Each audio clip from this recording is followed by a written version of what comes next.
धातु जिसे मेटल कहा जाता है, क्या होती है धातु? धातु वो होती हैं जो तत्व इलेक्ट्रॉन त्याग करके धनायन बनाते हैं, धातु कहलाते हैं। फॉर एग्जाम्पल आपका आयरन है, ये एक धातु है और आयरन का प्रतीक होता है Fe। कॉपर है, कॉपर का प्रतीक Cu होता है। एल्यूमिनियम है, एल्यूमिनियम का प्रतीक Al होता है। मैग्नीशियम है, मैग्नीशियम का प्रतीक Mg होता है। सोडियम है, सोडियम का प्रतीक Na होता है। लेड है जिसका प्रतीक Pb होता है और जिंक Zn होता है इसका प्रतीक। तो ये क्या होते हैं? धातु है। अब बात लेते हैं भौतिक गुण धातु के।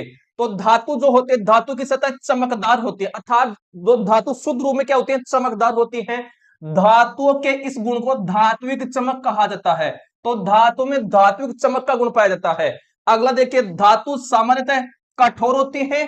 प्रत्येक धातु की कठोरता अलग अलग होती है और एकमात्र धातु जो द्रव अवस्था में पाई जाती है वो कौन होती है? Hg। ये इसका धातु का अपवाद है और Hg को बोला जाता है मरकरी अर्थात पारा बोला जाता है। आगे देखिए, धातुओं को पीटकर पतली चादर बनाया जा सकता है। इस गुण को आघात वरीयता कहा जाता है। तो धातुओं में आघात वरीयता का गुण पाया जाता है और सर्वाधिक आघात वरीयता का गुण पाया जाता है किसमें? सोना में। यह पाया जाता है सोना में। और सोने का जो प्रतीक होता है वो होता है Au अर्थात ओरम होता है।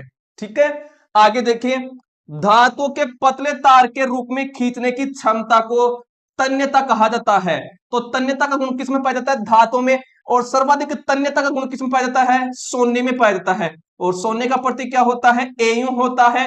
और ध्यान रखना है, 1 ग्राम सोने से 1 ग्राम सोने से 2 किलोमीटर का तार बनाया जा सकता है। ये आपकी एनसीईआरटी की बुक में ऐसा का ऐसा लिखा हुआ है।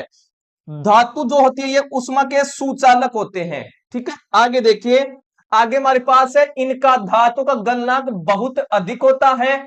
सिल्वर तथा कॉपर उष्मा के सबसे अच्छे चालक होते हैं। कई बार क्वेश्चन आया हुआ है कि सर्वाधिक विद्युत का सुचालक कौन है? तो वो है सिल्वर। सिल्वर को क्या बोला जाता है? इसी को बोला जाता है चांदी। तो चांदी जो होती है सर्वाधिक चालक धातु है। लेड तथा मरकरी उष्मा के कुचालक है। ध्यान रखना है कि उष्मा के कुचालक कौन है? लेड व मरकरी। सामान्यतः जो धातु होती है ये उष्मा की सुचालक होती है, लेकिन लेड व मरकरी उष्मा की कुचालक है। जो धातु कठोर सतह से टकराने पर आवाज उत्पन्न करती हैं उन्हें ध्वनिक अर्थात सोनोरस कहते हैं। तो धातु में ध्वनिक अर्थात सोनोरस का गुण पाया जाता है। नेक्स्ट देखिए, मरकरी को छोड़कर सारी धातुएं कमरे के ताप पर क्या होती हैं? ठोस अवस्था में पाई जाती हैं।